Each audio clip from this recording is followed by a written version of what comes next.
让开！哎，让一让！你别动！你，我这……放下你的武器！谁敢伤了我家主子，我要了他的命！你谁啊你？这大坏城还没人敢这么跟我说话呢！再说了，他老拿这指着我，我怎么放下武器啊？你把玉佩交出来，我就放下武器。你给我起开！你把枪放下！你把玉佩交出来！你放下！交出来！这样，我给两位主持一个公道。你说，这位公子要的东西，在这位公子手里边，东西既然是你偷的，你理应还给人家。你呢，拿到东西之后呢，就把枪放下，把这位公子给放了。你们两个又没什么深仇大恨的，干嘛刀兵相向呢？你说的好听，那他要是耍赖，不把枪放下怎么办？你把玉佩交给我，我绝不耍赖。好，这样，这位公子，你把玉佩给我伴当，我让伴当站远一点。你要去拿玉佩呢，就把枪放下去拿，你就可以走了，好不好？你起开，起开！哎呀，哎呀，累死我了！你俩不会是一伙儿吧？你俩才是一伙的。给你。哎呀，你慢点儿你！来。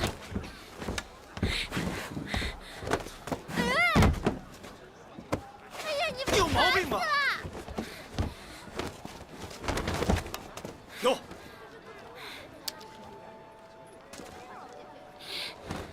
起开！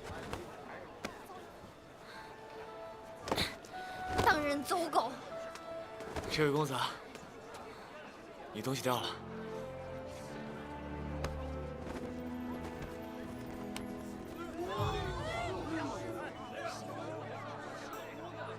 你哪只眼睛看见我是公子了？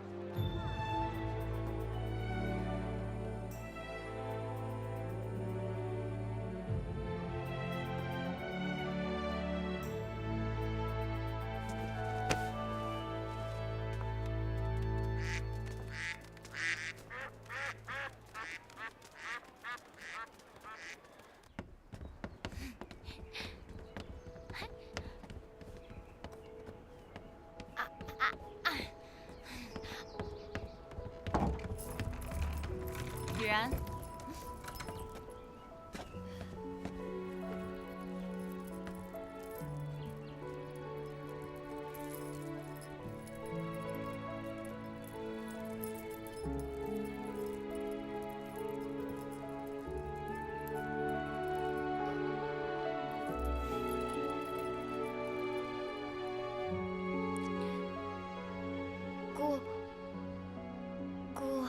姑姑，你又不是布谷鸟，咕咕咕咕咕咕。我是姑姑的布谷鸟啊，咕咕咕咕咕。嘿，看你这身男装，应该又出去野了吧？我告诉你，你这撒娇耍赖的性格用在姑姑身上没用。赶紧回去换回宫装。今日青阳世子要觐见国主，宫中上下严阵以待。我又要入宫仪式，你呢，乖乖待在天师阁里，不要又闹出什么幺蛾子来，知道吗？知道了。赶紧的。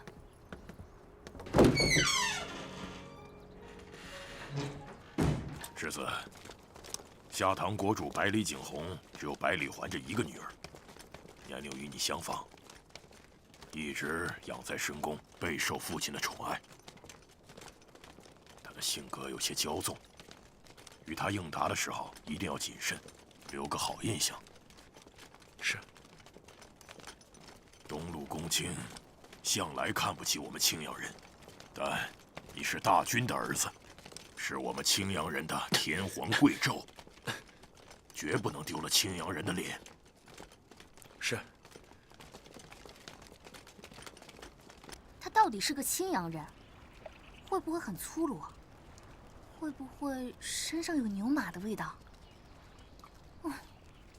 雨然要是知道了，一定会笑话我的。哎呀，郡主，人家是世子，身份高贵，可不是寻常的北路人。听说他母亲是草原上的天女，这天女的儿子能丑吗？这倒也是啊。青阳习俗，最小的儿子为世子，拓跋将军选中的人一定文韬武略，将来整个汉州草原都是郡主的聘礼，这哪是寻常东路郡主能比的呀？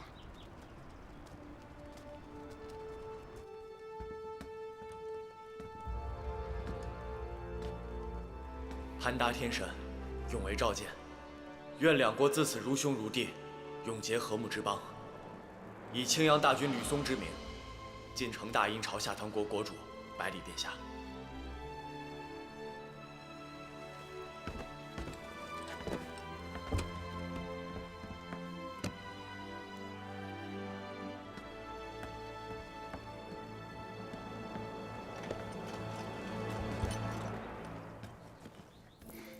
恭喜郡主，真的是如意郎君啊！这世子生得眉清目秀，比咱们南怀的世家公子还要俊俏。世子和王爷旅途劳顿，请上座。谢国主。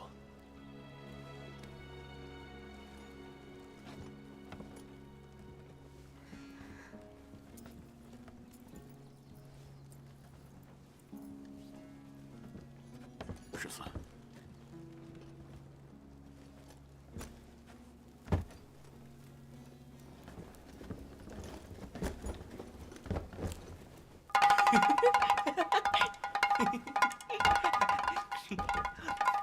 玉儿，不许胡闹。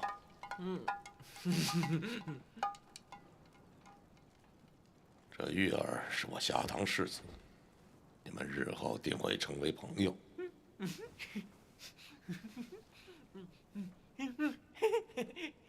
国家拜谢大军盛情厚谊，自此东路北路义如兄弟，永不相负，两国百姓共沐平安。奏乐。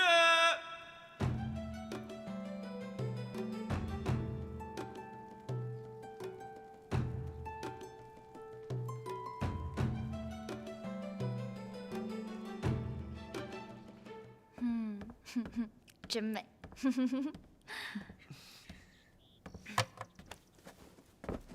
赏你们俩的，哎，帮我盯着点锅啊！谢主子。好疼啊！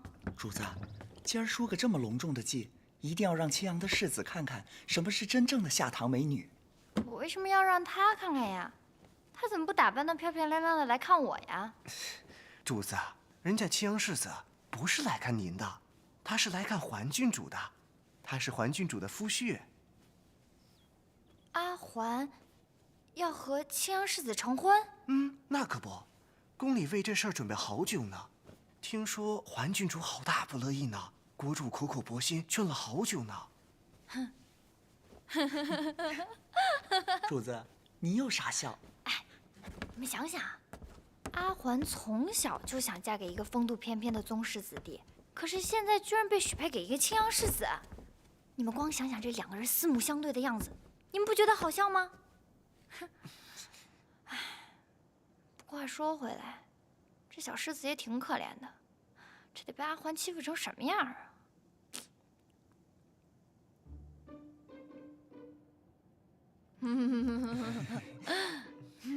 我去看小世子了。哎，主子，你可别再惹麻烦了。这往后就是一家人了，王爷不必客气，请。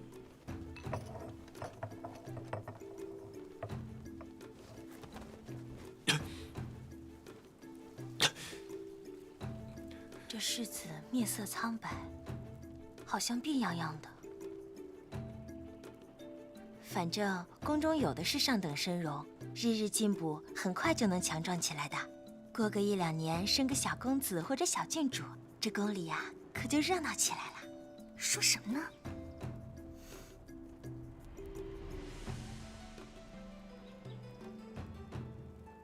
环儿，还不过来见过青阳世子？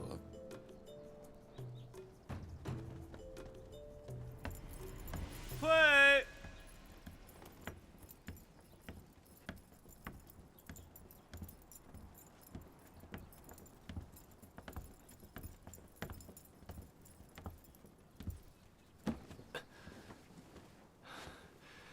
归臣见过桓郡主殿下，问郡主殿下金恩。下堂国百里环问世子殿下金安。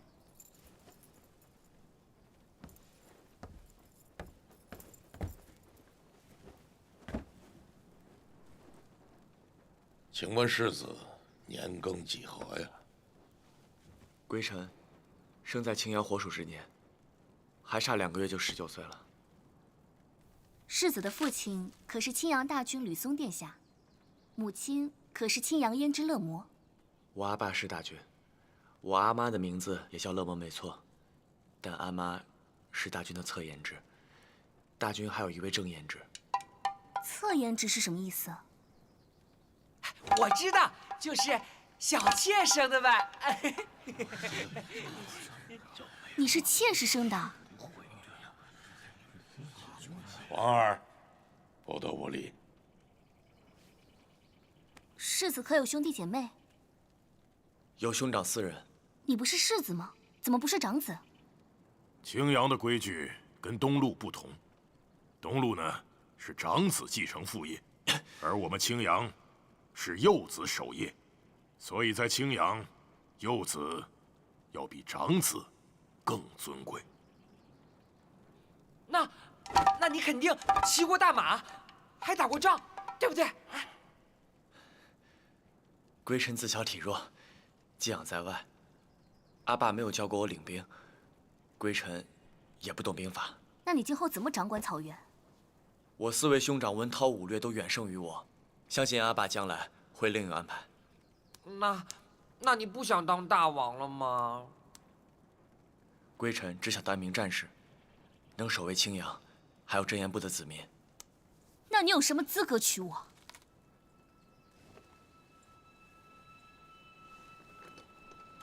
世子确实是侧胭脂所生，大君也确有5个儿子。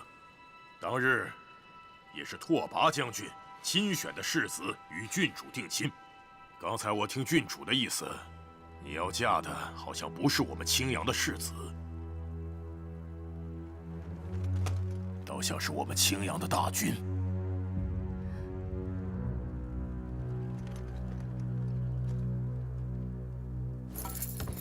父亲，他们骗人，这人根本就不是青阳的世子。放肆！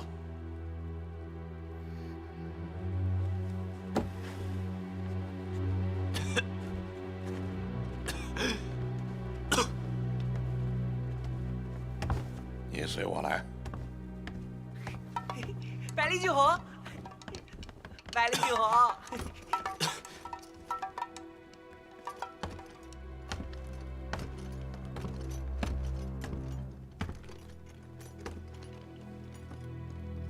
国主这是要毁约吗？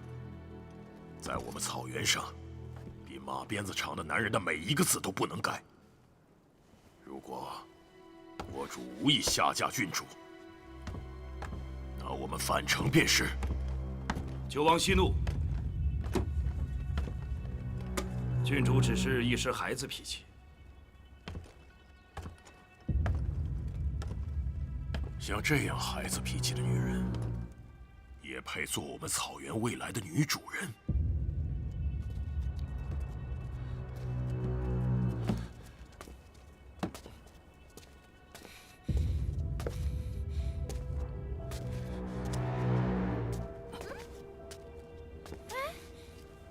你不是今天那个，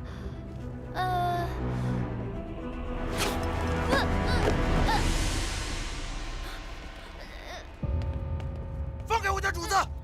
不是，主子，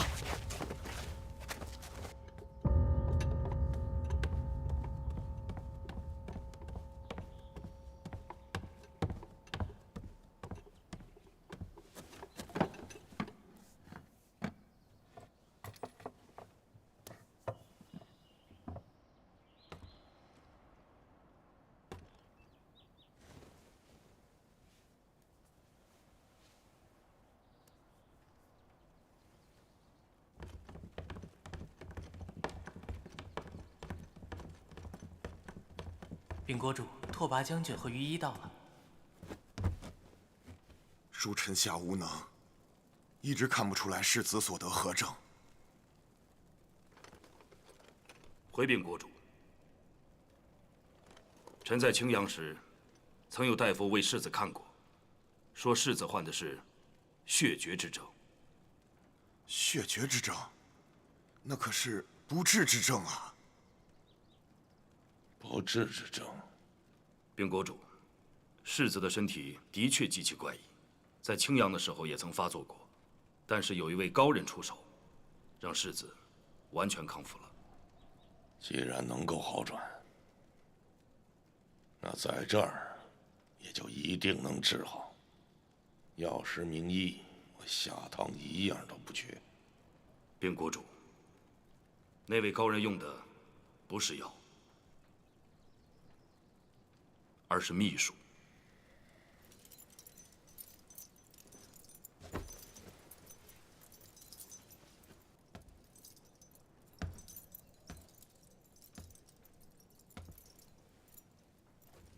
秘术。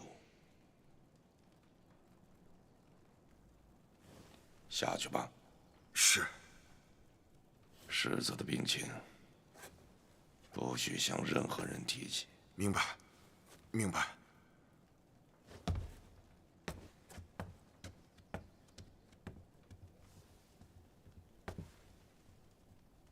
好一个草原龙种！拓跋山岳，这就是你给姑选的龙种。禀国主，世子确实体弱，但今天的表现还是因为那场刺杀。对一个孩子来讲，确实太过残酷了些。你也算是我下堂名将，区区几个离国人就杀得你人仰马翻。臣惭愧，但此来的并不是一般的离军，而是赤牙。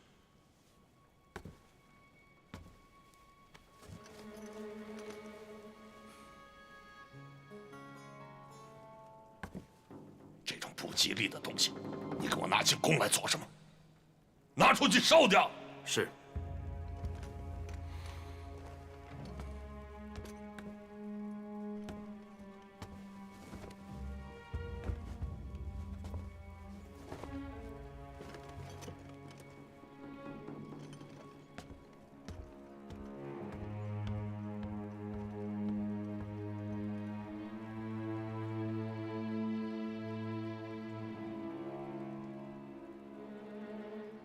传国旨意，请国主吩咐。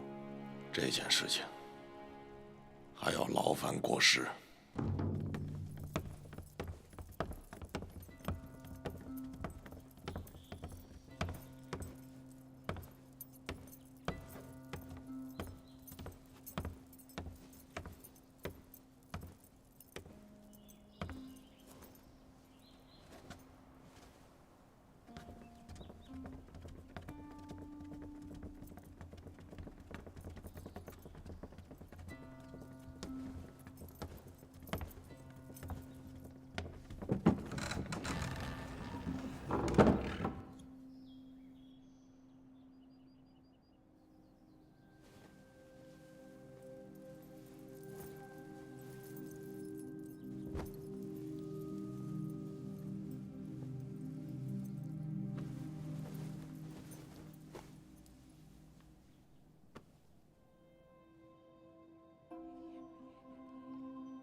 廉洁可儒也，爱民可繁也。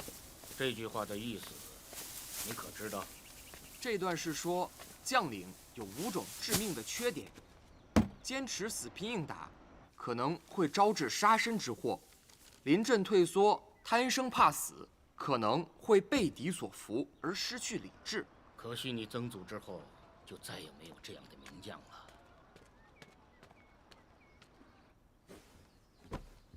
爹爹，孩儿读书学剑，一定能重振咱们姬家。你怎么在这里？说过多少次了，昌业读书的时候，不许你靠近书房。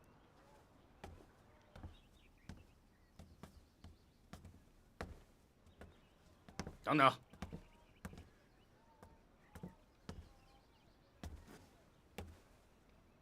你还知道回来呀？我听人说，你最近跟着一个叫雷云正科的纨绔子弟当跟班，荒唐！我姬千正再怎么落魄，我的儿子怎么可以给别人为奴为仆？这是什么呀？姬家祖宗英灵在天，英雄盖世，全都因为你这个不孝子而蒙羞。看来有人告密了。自己做错了事情，自己领罚。男人大丈夫，说那么多干什么？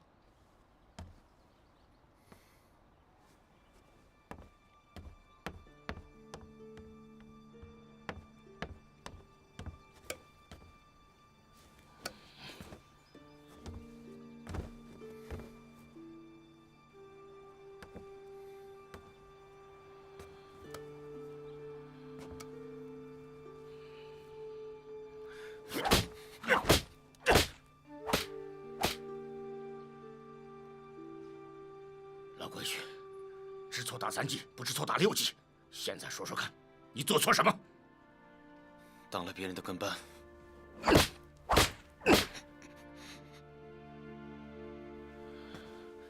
打的是你不知进取。我们家虽家道中落，但也是名将之后，君子丧乱，不改其本。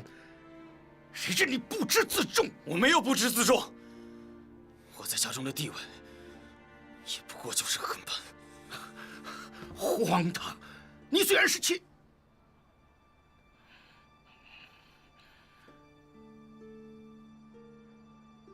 但你也姓姬，你身上流的是姬家的血，你就不能向你的弟弟学学吗？虽然他比你小，可是他还知道对我说，他要努力读书学剑，振兴我们姬家。我说我想读书学剑，可父亲教我吗？父亲只教昌业，我连书房都不让进。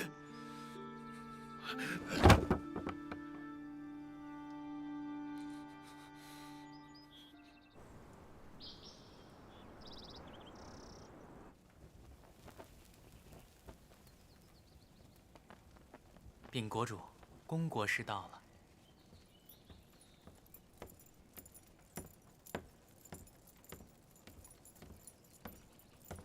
国师回来了，世子情况怎么样？还请国主放心，世子的情况已经稳定。眼下世子只是悲伤加上心力交瘁，所以晕倒了，休养几日便可恢复。那就是虚惊一场了。眼下世子是没事了，不过他的体质极为奇特，血脉凌乱，血行速度是常人的4倍。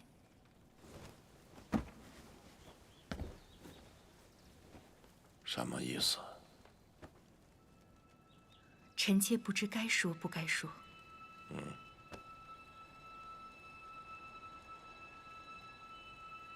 世子的寿命只有常人的1/4，如果没有人能够治疗他的血绝之症，恐怕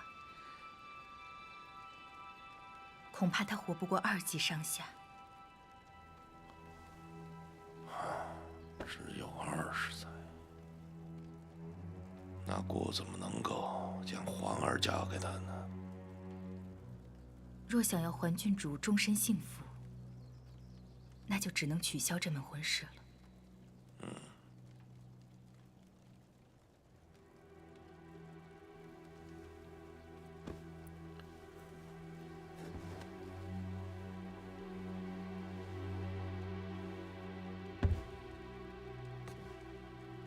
我想称雄天下，我就必须得有一个青阳血统的外孙。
雨姑娘，你们两个出去吧。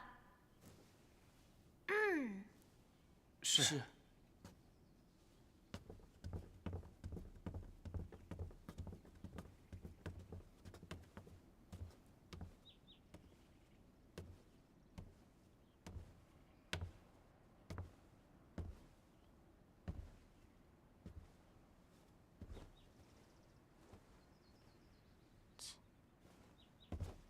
是你害得我被罚，还青阳世子呢，长得跟个小姑娘似的。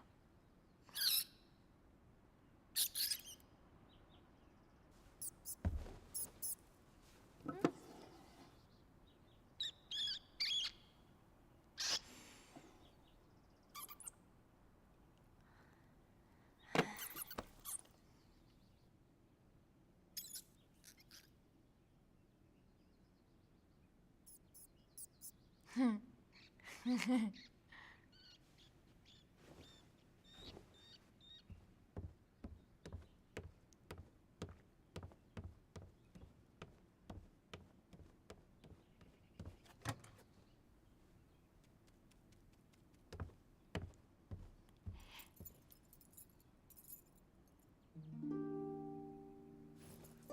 干嘛呀？我还没换呢就哭。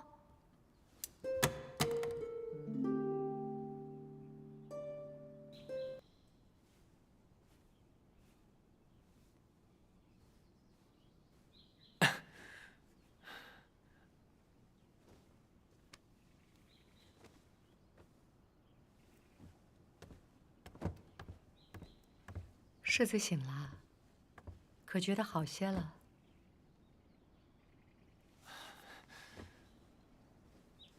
我姓苏，苏慎卿，是宫中的上宫，国主派我来照顾世子的。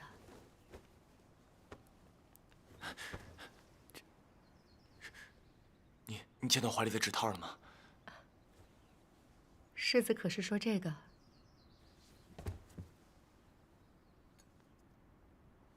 这是青阳用来射箭的扳指吗？真是精致。不，这是龙哥阿爸留给我的遗物。这么重要的东西，一定要随身带着才好。都说睹物思人，虽说思念也换不回那人来。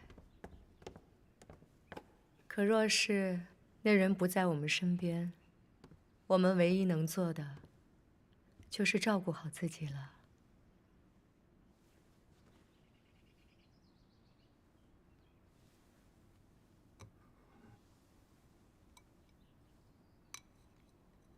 等世子身体恢复一些，我带世子出宫走走，散散心。对了，我现在在什么地方？这是国主在东宫为世子修建的招贤馆，这些书都是国主特意安排的，为的是让世子能够在闲暇之余多了解一些东陆文化。先前世子舟车劳顿晕倒了，国主已经令御医每天为世子调养身体，世子安心养病便可。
别跑！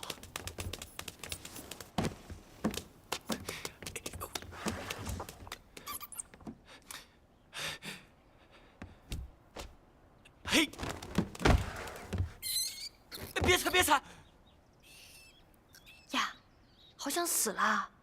你，哎呀，这是世子的宠物。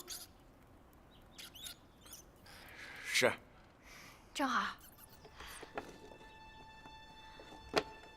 送给你的。啊，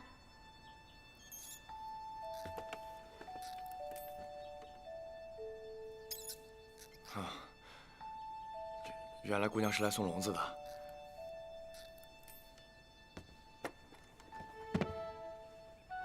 在下青阳部帕索尔家，吕归尘。请问姑娘是？ 都见了这么多次了，还这么多礼啊，真够吓人的。我是日子良宫的常客，你把我当个闲人就行了。不过你这个小世子倒是挺有意思的啊，养的宠物奇怪。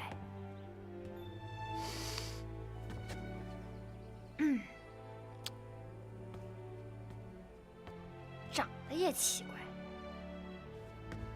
我长得怎么奇怪了？你说你一个男孩子长得比我还秀气，我要是你我都不好意思。我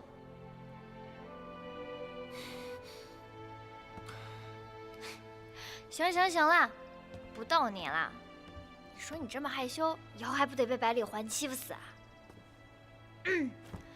既然你收了我的礼物，咱俩以前的恩怨就一笔勾销了，别再去国主那儿说坏话了，要不然我要你好看。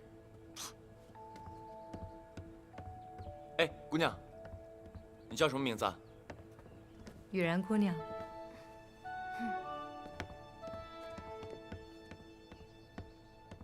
世子，该沐浴了。喂，你可洗干净点，千万别一身牛羊味儿，要不然桓郡主可不要你啊！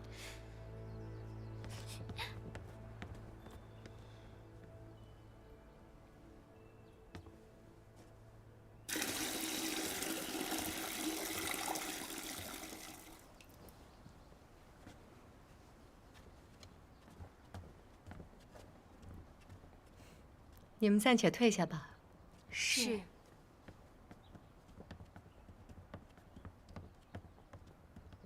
我已经不是豆蔻年华的女儿家了，世子不必介意。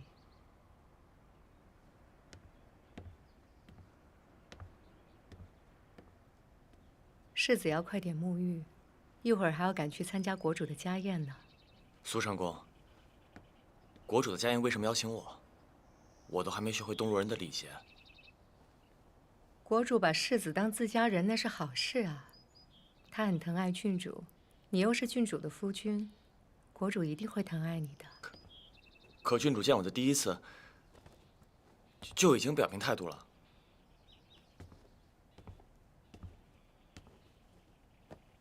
生在帝王家，总是有很多不得已。世子虽然不说，可是心里对郡主也未必多么钟情吧？我初来乍到，都还不知道郡主什么性情。可你也不了解刚才那个混世的小魔头啊。世子看他的眼神可是认真的很啊。国主封你做郡主，从今以后你的身份就跟环儿相当了。我跟他身份一样有什么用啊？就算我不是郡主，他也不能把我怎么样啊。雨然，你要记得自己的身份，万不可再像以前那样胡闹任性了。姑姑，你还没跟我说到底为什么封我当郡主啊？这是国主对你的恩宠和尊重啊。切，说的好听。你们是不是有什么阴谋？你们先下去吧。是。雨然，姑姑是不会害你的。有了郡主的身份，你以后就和环儿同吃同用，再也不用看别人的脸色了。我知道你爱玩，但以后一定要少闯祸。郡主的身份有时候好用，有时候也是负担，知道吗？知道啦。那个青阳世子，你见过吗？我见过呀，就是因为他，我被罚了抄了好几遍的那个什么朝天宫记嘛。青阳世子身份尊贵，你现在是郡主了，可以和他多接触接触，说不定有一天他会是我们的依靠。就他那个病殃殃，像个小姑娘那个样子。要说依靠，我还是靠姑姑你吧。中元节将至，又恰逢青阳世子远道而来，特设家宴款待世子，愿两国盟好，绵延百年。愿两国盟好，绵延百年。国主盛情，归臣敏感于心。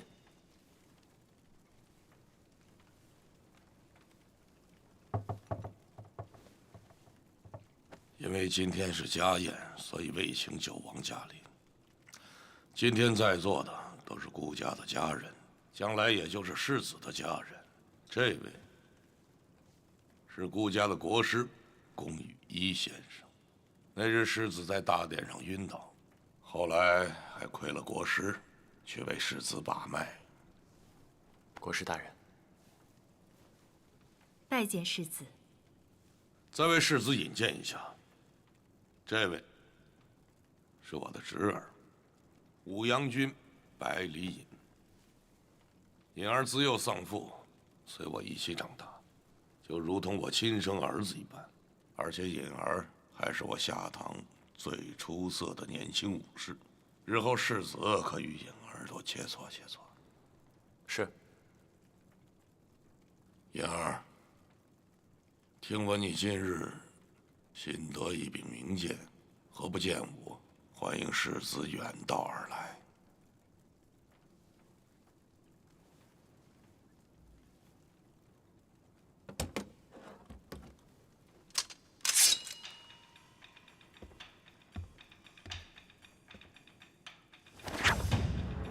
这剑舞传自青州的羽族，看似舞蹈般柔弱，可上了阵却颇具威力。世子可知道羽族？听说在大陆其东极北之地，有片土地遍布森林，被称作青州。相传在青州的森林里居住着羽族，说其中血脉之纯净者，可以长出双翼，翱翔天空。世子博闻强记。这羽族不光是出好剑好枪，最著名的还属绝世美女。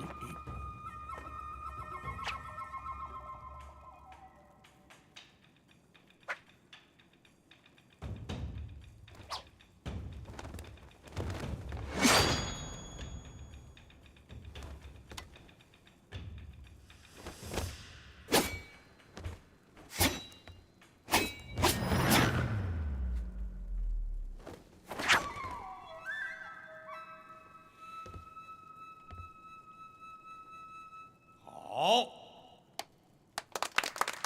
吴阳君果然好剑法。开宴。鸣钟开宴。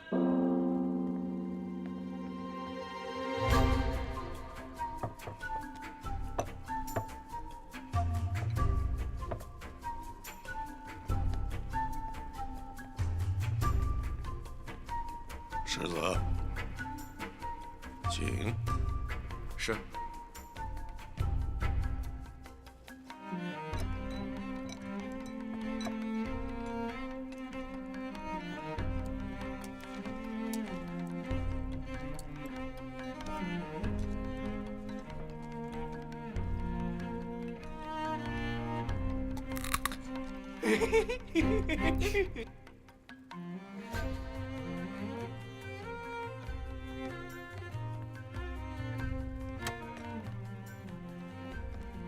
是我没有对世子说清楚南怀食物的食用方法，还望世子恕罪。多谢苏上公。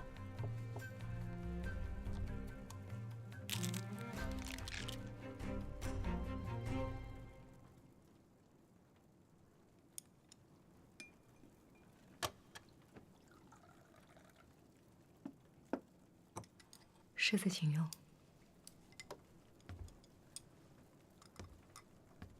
苏上公，就留在那里伺候世子。是。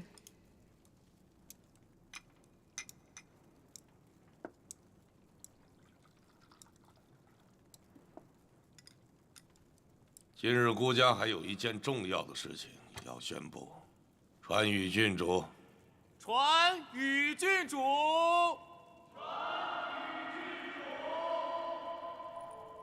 雨然几时变成郡主了？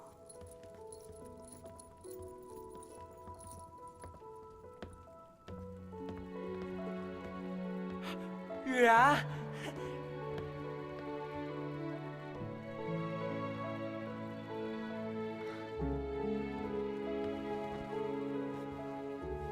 拜见国主。哥哥。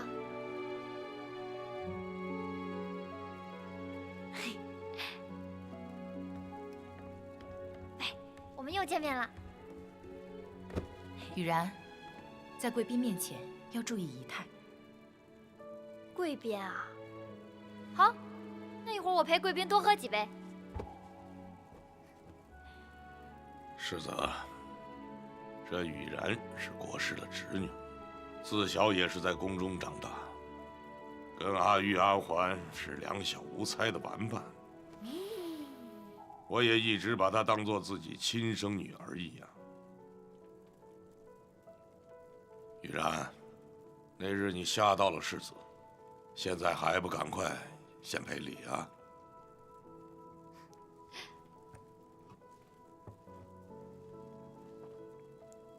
先干为敬了。你不是想知道我叫什么吗？知道了吧？以后在紫凉宫提我的名字，大家会多给你点面子的。胡闹！又拿男孩子的语气说话了。世子失礼了。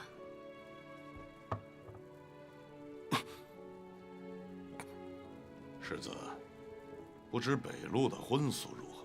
是否也是长辈做主呢？回国主，北路婚俗各部落不同。我从小在真言部长大，在我们真言部，每到月圆之夜会宰了羊烤起来，然后升起篝火，所有的年轻男女都会过来。大家喝了酒就去河边唱歌，唱着唱着就知道自己喜欢谁了。唱完歌又怎么样呢？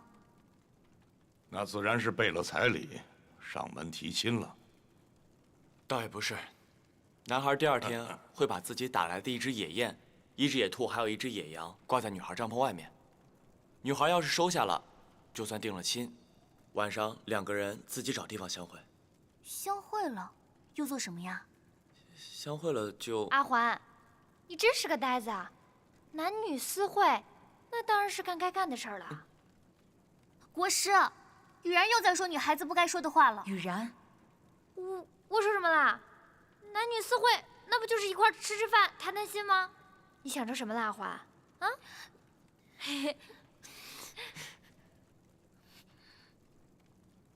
雨玉然，你这么的贪玩，想不想和世子一起驰骋草原啊？啊？国主，我跟这呆子去驰骋草原？你还不明白吗？我们和青阳结盟和亲，父亲把你封作郡主，就是为了要让你嫁给青阳世子呀。小母猴，小母猴。嗯。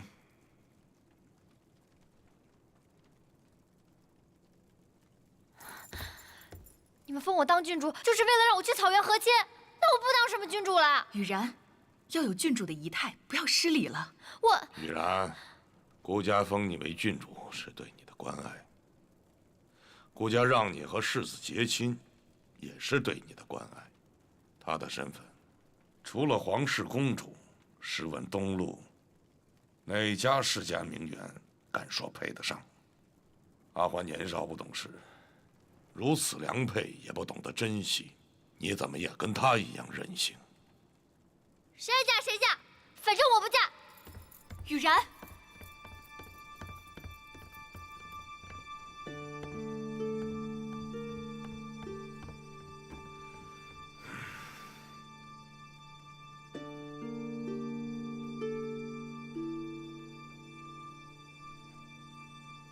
雨然，雨然，骗我！你就是个大骗子！我什么时候骗过你了？你封我当郡主，就是为了把我卖了去和亲。青阳世子要在下堂留住学习多年，不会立刻回到汉州。他虽然身子弱了点，但品性温柔，是个十分不错的郎君。你嫁给他，将来就是草原上的女主了。这跟我有什么关系啊？我只嫁我自己喜欢的人。你又说什么胡话？人生在世，哪有什么自由自在的？雨然，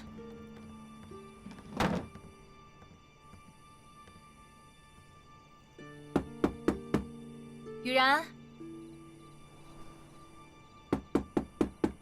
雨然，开门啊！世子初来乍到，有很多事情不知道。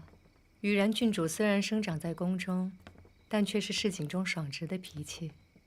她对谁都这样，绝对没有轻视世子的意思。世子不用难过。我没有难过。这件事情，其实是我打扰到他了。我本来以为离开草原，到一个没人认识我的地方，就不会影响到别人。没想到刚来就给人添了麻烦。世子心软，看到别人受了委屈，总觉得是自己的错。但其实这世上人人都有很多委屈，世子哪能一一都顾得过来呢？颖儿，你怎么会在这儿？世子方才匆匆离宴，我来看看世子安全到达了没有。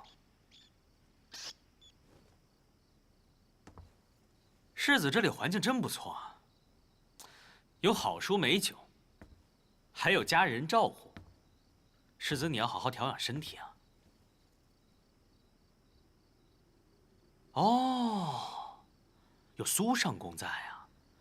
那我真是瞎操心了。颖儿，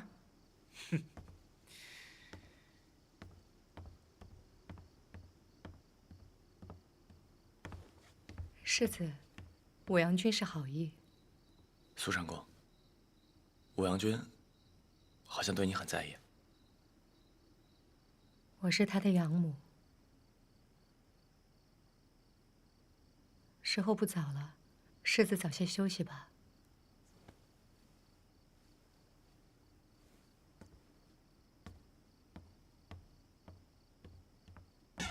又想出去鬼混啊？反正我是个没爹没娘的孩子，我出去鬼混怎么了？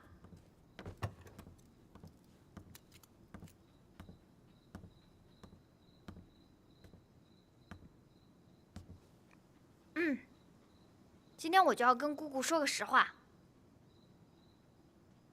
其实我是个男儿身，所以和亲之事恕不能为。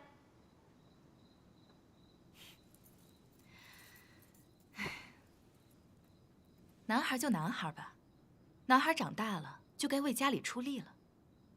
我可以为国家出力，可是和亲不行啊！我是个男儿身，青阳世子也是个男儿身，那我们怎么能成双成对啊？说不定青阳世子就喜欢你这个男儿身呢。我们不妨问问世子的意见，再决定好不好？姑姑，我真的不想嫁给他。这样，我以后什么都听你的，你让我干嘛我就干嘛，我再也不出去玩了，我也不当什么郡主了。你帮我跟国主说说吧，他不是什么都听你的吗？雨然，你还记得自己的出身吗？你的故国还在风雨飘摇之中，你的族人还在战乱中煎熬，你我身上背着复国的责任。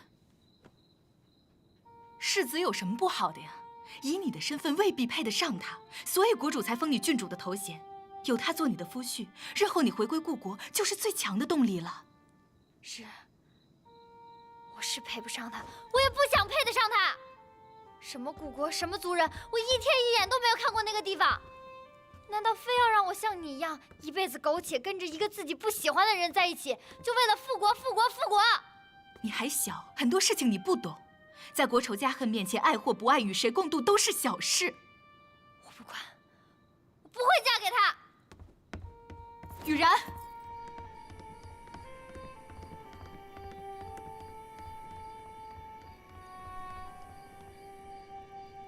青阳来了，你给我出来！世子准备歇息了。起开你！郡主，你出来！我跟你说，我是不会嫁给你的。来南回这么多天，想必你也听说了，人家都说了，国师的执拗比狗的反。你想要什么贤妻良母，我根本不是那块料。哎，我求求你放过我，我一定会记得你的大恩大德的。郡主，是想让我去跟国主提解除婚约这件事情？对啊。哎，你想啊，这要是我去说了，那就是我看不上你；但如果是你去说了呢，那就是你看不上我。哎，我宁愿让你看不上我。再说了，你们青阳人不说自己仗义吗？你要仗义，你就是把这话说了。好，我去说。你去说啊？你答应我了？答应你了。别忘了。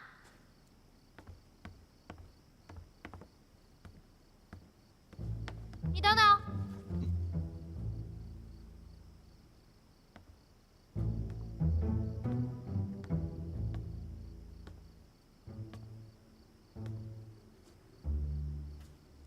答应我，答应的这么爽快。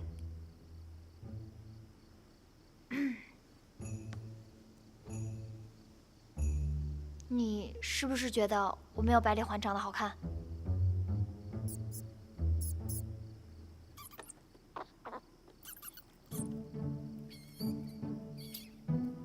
真不是？真不是。你笑什么啊？瞅给你刚才吓的！哎呀，我也知道，这事儿也不是你的主意，但是我也没人能发火啊，我就只能跟你发火。反正我现在心情好多了。你可答应我了，千万不许忘了，约定。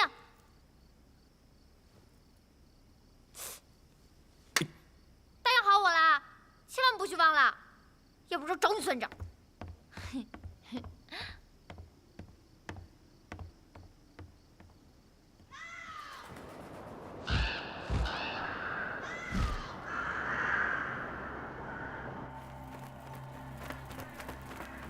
父亲怎么都不相信我，无论我做什么都是错的。和我离国接壤的国家中，最富庶的就是下唐国。百里景洪志向不小，寻求和青阳结盟，这分明就是想借青阳之势和我离国为敌。那我就先杀了青阳世子，然后陈兵边境，空闲不发，再派使者前去议和。百里景洪虽有心机，却不是英雄果敢之人。重压之下，他一定会答应我割地求和。到那时，我便也可以像父亲一样，动一兵一卒割让下唐国的土地，还可以为父亲打开通往帝都的通道。这不都是父亲心心念念的吗？老师，你帮忙想想办法。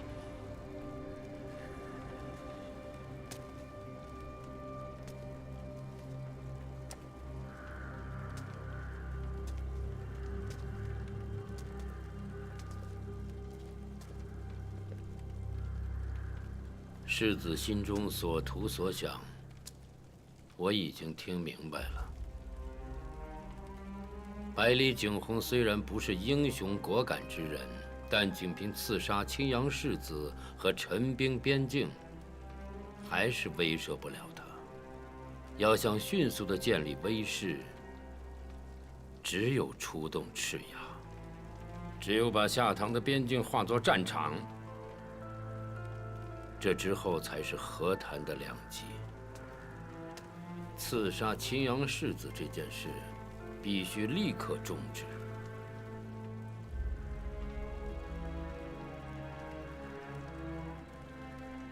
那孩子跟我有些渊源。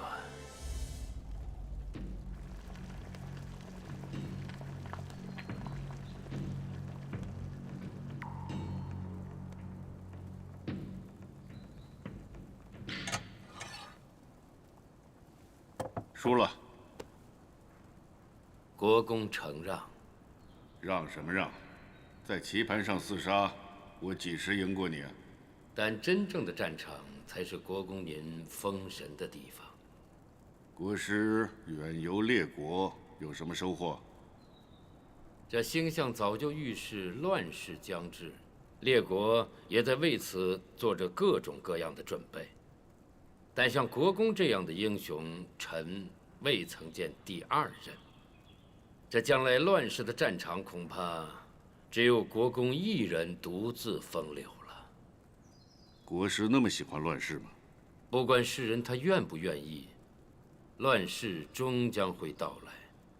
身为离国国师，就该急公爷所急，想公爷所想，为即将到来的乱世早做准备。还记得当初你来离国找我，你当时是一袭黑衣，像个书生，说是要送我一片土地。我问在哪儿，你把我带到了离国最高的山上，手一挥，我说天下。对，我就是被这句话感动，才封你为国师的。确实，我们离国的崛起，你功劳非小。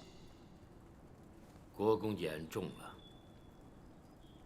但是你在离国大肆培植陈乐部的势力，用秘术训练武士，组建了赤牙军队，这些都不是我喜闻乐见的。特别是姑的儿子嬴真，对你是言听计从，好像是变了一个人。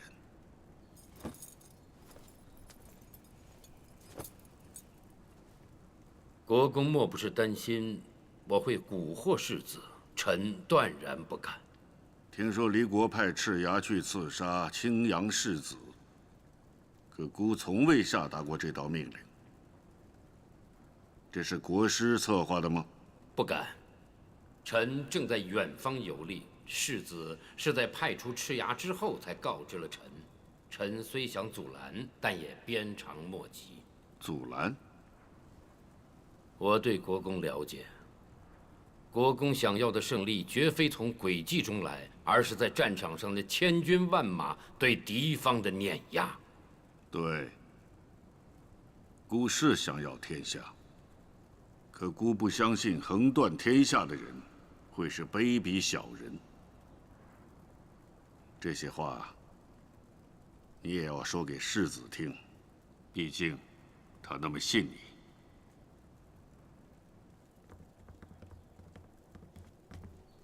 见过国主，拓跋将军。世子途中遇袭，是拓跋山岳保护不力，所幸世子无事，否则我对大军和国主都无法交代，唯有自裁以谢天下。哎，这也正说明我们跟青阳部的结盟击中了离国的要害，他们才会对世子下此毒手。世子一生系两国同盟，更要珍重身体。是。请世子来，是刺杀世子的匪徒中，有一名被拓跋将军擒获。想请世子看看。世子，那些武士是离国人用秘术熬练过的，凶猛残暴。如果世子不想见的话，也就算了。不，我想看看他们的样子。带上来。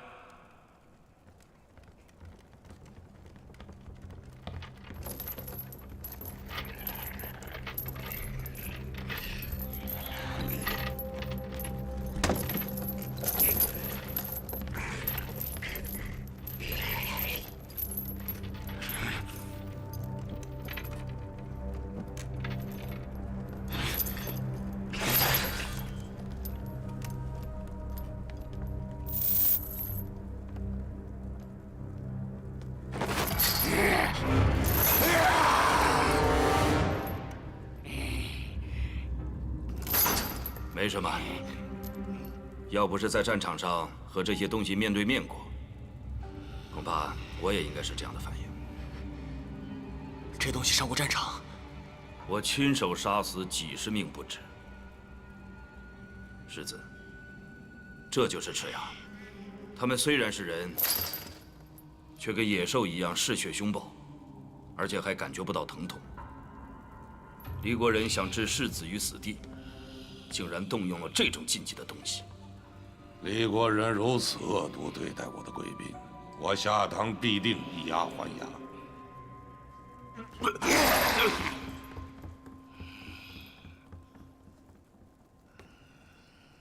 这孩子如此柔弱的性格，怎么能跟他那些如狼似虎的哥哥争夺青阳的大宝呢？请国主相信拓跋的判断。若是国主亲眼见到世子斩狼的那一刀，也应该会确信，他就是青阳未来的主人。信不信又能怎样？不远万里送来的世子，难道还能退货吗？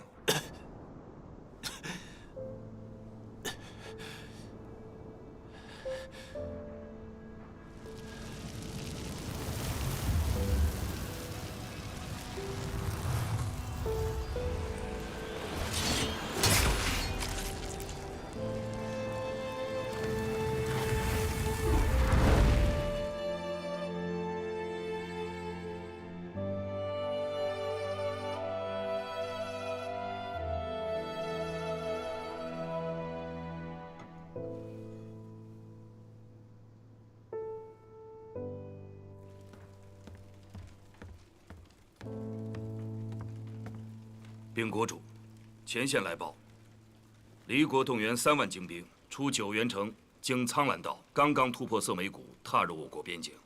我军损失惨重，伤亡还在计算之中。色眉谷也算是一处天险，怎么会轻易失守？离国人动用了赤牙，我们军队难以抵抗。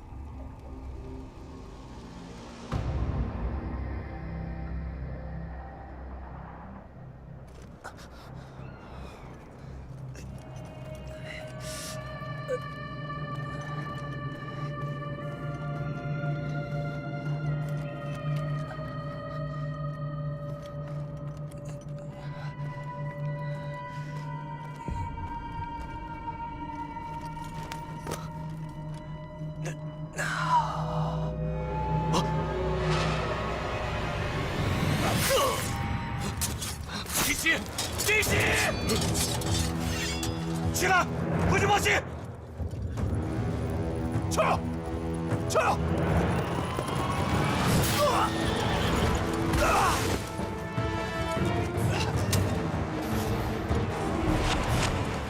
这到底是什么怪物？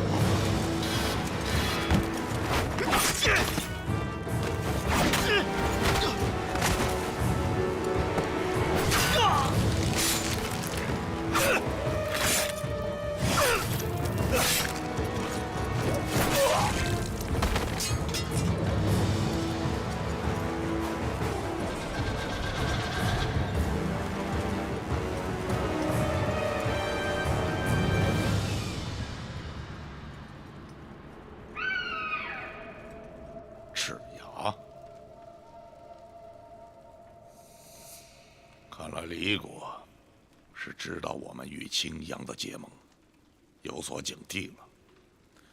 拓跋将军听令，命你率5万精锐开赴边境，夺回色眉谷。末将领命。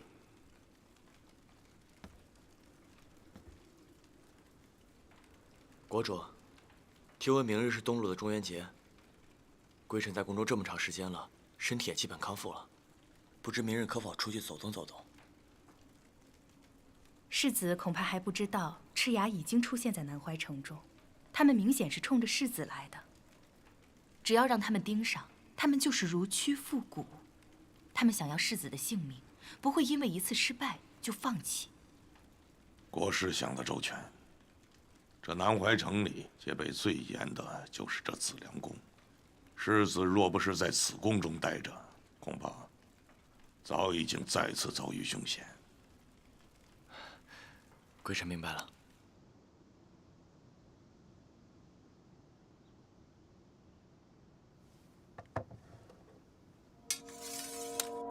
撤！撤！撤！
启禀圣上，下唐国飞鹰传信，加急军报，李国已出兵踏入下唐地界。又是李国。出兵的由头是什么？李国尚未呈来奏折，臣暂不清楚。死伤多少？军报未表，臣暂不清楚。暂不清楚？这么大的战事，我堂堂皇室号称名臣如云，就只能回朕暂不清楚4个字吗？有清楚的没有？给朕站出来！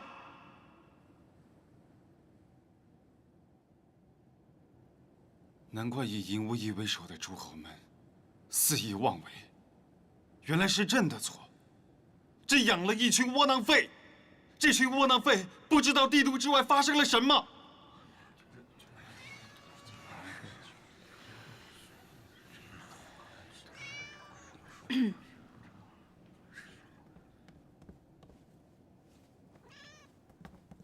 陛下，下唐国来的军报里难道没有说明，此次离国出兵下唐，尹无义并未亲征，尚且坐镇九原城吗？此事清楚吗？这军报未表，臣罪该万死，罪该万死。看来掌管军报的该换人了。陛下，离国虽然入侵下唐地界，但尹无义并未亲征。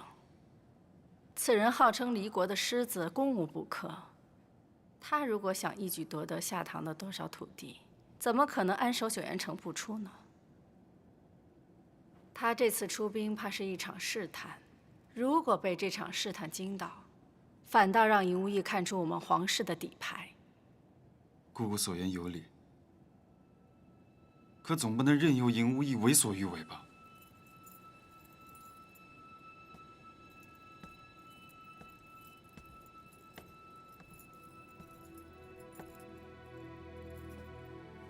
给百里景洪发一道谕旨，说离国无故侵入下唐国，我们皇室必定申斥尹无义的狂悖之举，让百里景洪出兵坚守国境就是了。